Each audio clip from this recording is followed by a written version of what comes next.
Yo, what's up guys? My name is M, aka MaTeIRiA, and welcome to a short 5 beginner tips to avoid simple mistakes or to get a better understanding of solo leveling a Rise. So with the Gacha system, we have two different banners. We have the rate up and we have the standard banner.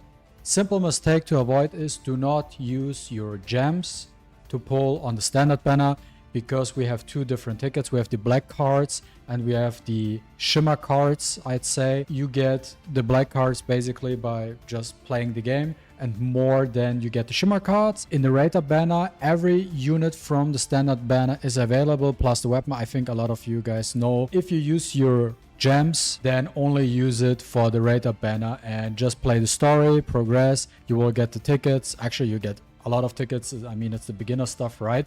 And then you can pull on the standard. Second important thing is keys management. You will get, while you progress through the story, you will unlock new content. You will have the hunter archive, the encore missions, and you will have the gates. So there's like a couple of things to know is, first of all, these keys, they don't have a time limit to refresh. They will completely refill after server reset. You will get all your keys back.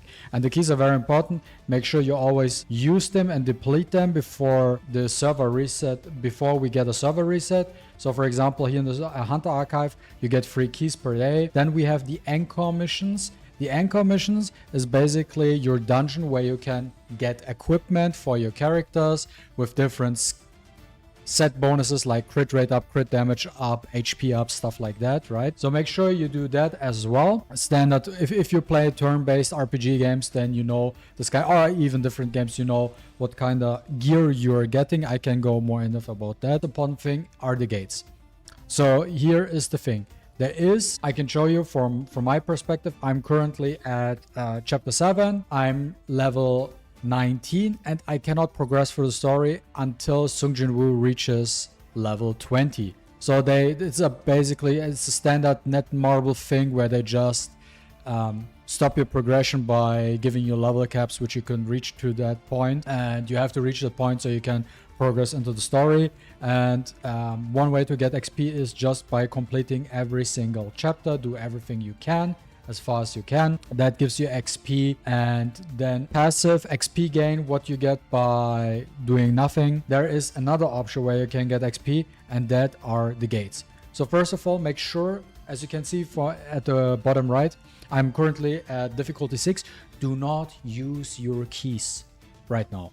And I mean that by do not use your keys at the very beginning, immediately when you're like difficulty 1, difficulty 2, because your challenges tell you, okay, you need to do a gate so you can advance into your challenges and unlock your pulls.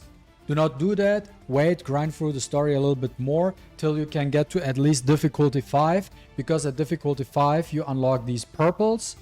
And also, I don't know if it's a thing that starts with 6, but I actually got a gold one. So the difference is here with these gates is when you look at that, you get like just a little bit, nothing really too special. Here a little bit of XP and gold. But then if we look at the purple stuff, but for the purples, you also get these cubes. These cubes are needed to upgrade your weapons, if you noticed that already. But you need these cubes, and if you wanted to, how do I get these cubes? You get them through the gates with purple ranking, and then you get a random drop rate, and you need 5 to advance a level 20 weapon to level 40. And then there's a gold gate, which I don't know if that's just this one or in general, where you only get equipment up to blue right now for difficulty 6, but you get 438 experience points, but you get a lot of gold. And gold is the next point, very scarce resource. Resource management, gold management. Do not use your gold just on everything you get. Use them wisely on the strongest stuff or the stuff you're planning to use. Do not go don't go overboard, upgrade every single weapon because you think like, oh yeah, I need this element, I need that element. Focus on specific weapons. For me, for example, I have these 2 weapons. This one, the Demon King's Longsword, I just got it to 40. By the way, I had 150k gold. That weapon, the Longsword, from level 20 to level 40 depleted all my gold. I didn't even know. I just clicked. Okay, I had the resources. I clicked. Boom, all my gold was gone. So be careful of that. Also, I don't know how it was for you guys. I got super lucky with my pulls. As you saw, I got up to like chapter story 7. I got these 2 weapons, and as well I got the rate up unit, and I got Wu Chinchul as characters. Super lucky. Let me know in the comments down below how your pulls were. I didn't reroll, by the way. I was just like, nah, I don't. I just want to play. I take whatever I can get. And the gacha gods bless me once in my lifetime. Then next up for combat and character advancement, Sungjin Woo's stats. You know, you can increase his stats. For those who already accessed the game and played a little bit, you already are a little bit familiar with the system now that you can actually upgrade them. I think this is a cool mechanic. Do not be too scared about just upgrading your Sungjin Woo, because at the end of the day you could simply press the reset button. Right now it costs 12k gold, though it costs a little bit, but if you say, oh, I fucked up my stat management, you could completely reset him and then realign the stats in a way you prefer. Also, you have different skill options as well as the artifacts to increase your sets, which I was talking about. Like here I get 5% more damage and 8% more HP. So you can also upgrade the stuff, by the way. You can press here on enhance, and then you have these tokens to upgrade them. I personally didn't do it yet because I feel like I just don't need it, especially with blue gear. Don't upgrade, maybe +3 or something, +4. Don't go overboard, because these tokens, I mean, I have 360 right now, but I only have them because I didn't use them, and I don't know how it will go. But also, since I know Netmarble and I know the system, this thing, the 100% enhancement rate, that will go down pretty fast, and it will be infuriating when you fail 10 times on one equipment. Keep it, save it for now, till you get at least purple gear, which will take a couple of days. So don't make the mistake and waste these tokens, because they are also scarce. You don't get them easily. Little thing I wanted to mention is, do not listen to tier lists right now. I saw a lot of people asking for, oh, is this weapon good? Who's the strongest character? What's the best weapon? Is that weapon any good? Something like that. The game just launched today, early access. We don't know everything yet, okay? So until we played with everything, we can make a decent tier list for this kind of stuff.